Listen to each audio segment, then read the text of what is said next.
Essa é a parte 2 do iceberg de Twinsanity. Estou fazendo pois tivemos novas informações sobre conteúdos cortados e curiosidades que não mencionei na parte 1, graças ao canal do JMac e do Kate Webb.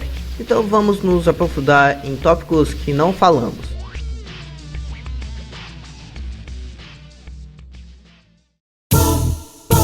Conteúdo deletado conhecido, tópico de fases e conteúdo cortado conhecidos, e fases que falei na primeira parte, só que com novas informações que tivemos esse ano serão adicionadas nelas. Quando é Pit Coco é mais conhecida a fase que representa os sonhos da irmã de Crash. A fase consistia em apenas duas mini fases, a Atmosfera e o Cortex. A Atmosfera é o objeto que o Crash usa em Dodge of Cortex. A estrutura das missões de Atmosfera é que cada ilha é distinta e independente. O objetivo em cada uma delas é coletar umpas suficientes para abastecer o portão de pagamento e avançar para a próxima ilha. Isso envolve vencer desafios para coletar o número mínimo necessário. Embora os jogadores mais dedicados possam tentar coletar todas as umpas para obter um bônus no final. O total de ilhas na Atmosfera são 5, junto com um fragmento da área bônus, chamada de The Extra Pit, desbloqueada após o último portão de pagamento, se for esperto o suficiente para coletar todas as umpas nas ilhas anteriores, com estendente de 2 umpas por ilha. O portão de pagamento precisará de 10. Basicamente, a recompensa por conseguir tudo, portanto, não deve ser obrigatório para o seu progresso, mas é uma recompensa de qualquer forma. As fases de Cortex são principalmente em atirar no máximo de coisas possível, mantendo o ritmo acelerado. Há 3 tipos de inimigos no total: Ursinho, Coelho e LL. Todos os inimigos compartilham os mesmos comportamentos básicos de IA, mas terão várias características especiais. Os inimigos podem ser derrotados vagando pelo mundo, mas principalmente serão tirados por spawns para permitir um fluxo constante de coisas para atirar, sem ter muitos inimigos na tela ao mesmo tempo. Cortex pode destruir os spawners para acabar com a praga da fofura.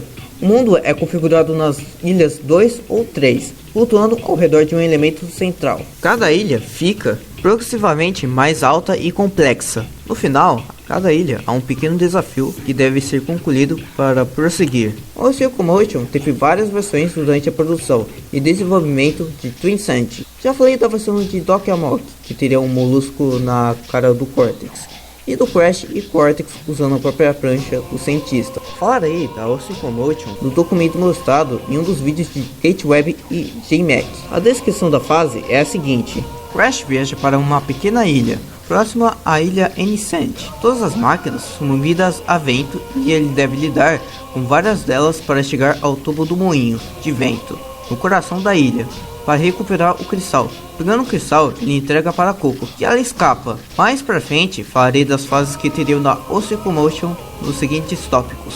Puff era uma bolha alienígena que estaria no braço de Crash no jogo cancelado Crash Bandicoot Evolution. Baseada na mecânica de Jak and Daxter, onde tinha o Dexter no seu ombro te ajudando na aventura, a criatura faria várias ações para manipular objetos, esquivar antigravidade, montar em inimigos, soltar em paredes e balançar. Puff seria um personagem importante na história de Evolution e teria sido uma das razões pelas quais Cortex e Crash se juntariam.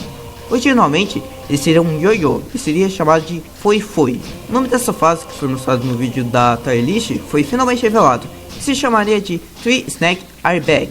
O nível seria da Nina subindo a grande árvore, uma perseguição da tripulação do navio de gente. Depois da sessão de Nina, jogaríamos com Cortex. A fase se passaria na 2ª dimensão, ou na 10ª dimensão, segundo os documentos mostrados. E você passaria num trem de Koala Kong ou Jenny Brew. Nunca se sabe quem pertenceria o trem. Seria uma perseguição estilo os Crashes clássicos. Iríamos enfrentar Koala Kong e também o Jenny Brew. A ideia foi abandonada, pois foi considerada um pouco complicada de implementar, mas foi mantida na prateleira, pronta para o momento em que Traverse Tales poderia ter feito uma sequência que só foi uma ideia e nunca viu a luz do dia. Kate fala que durante a discussão houve uma conversa sobre essa coisa de trem e como essa fase se encaixaria no jogo. Curiosidades: pequenas curiosidades não mencionadas na primeira parte do iceberg. Vai ser rapidão, então vamos começar. Prima Games fez um guia estratégico do Crash Team Insane, orientando detalhes para completar o jogo e o 100%. Outras informações, como fichas de personagens. O interessante é que a Prima Games já é tirado screenshots do prototipo de julho, só que eles receberam outro disco do prototipo de julho, uma versão anterior e posterior dessa versão que estão perdidos. Not Skip é um glitch de teleporte na primeira ilha, atravessando a laguna entre o penhasco e a entrada da caverna para acessar a segunda parte da ilha Insanity. Isso ignora a Jungle Bogle e Cavern Catastrophe. Para fazer o Not Skip, é preciso colocar a noz onde os dois pedaços se conectam. Pule na parte da noz, no primeiro pedaço, onde ela tem colisão, e segure um pouco antes de pousar. Se você pousar dentro da fruta, significa que você pulou muito para cima, mas pode tentar novamente. O nome de Rush é uma homenagem ao piloto de NASCAR, Rush Wallace. Kate Webb fala que seu design foi vagamente inspirado em Wally, do jogo de arcade The New Zealand Story, conhecido como Wiki Crazy no ocidente. Viram que aquela fangame do Crash Team Insane Infinity foi cancelada, certo? Pois o Wiki Creator está refazendo esse projeto, reaproveitando modelos 3D e infelizmente não há uma data de lançamento. Ou no servidor do Team Insane Evolution, que vocês vão encontrar mais notícias e novidades do projeto. Fases cortadas. São fases cortadas que recentemente tivemos mais informações e imagens. Essa é a última parte aqui no vídeo, então vamos nessa. A fase seria do dispositivo reverso vice-versa dos Evil Twins, jogando toda a ilha iniciante.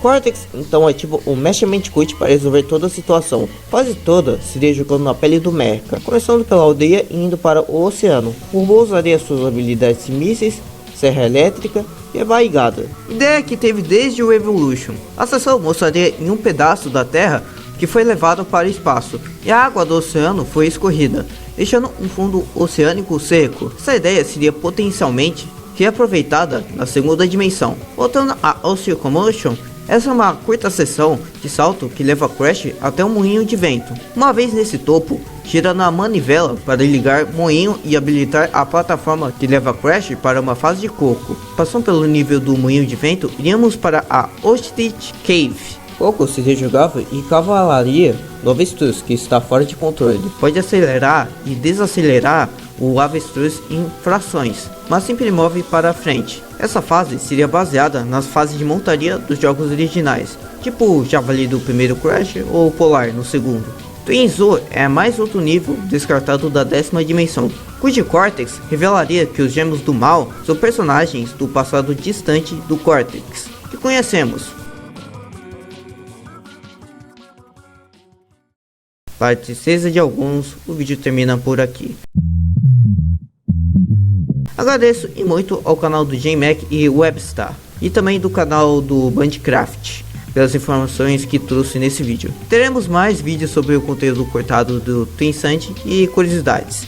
E enfim, nos vemos em outro dia, e adeus, e fiquem bem com as suas vidas.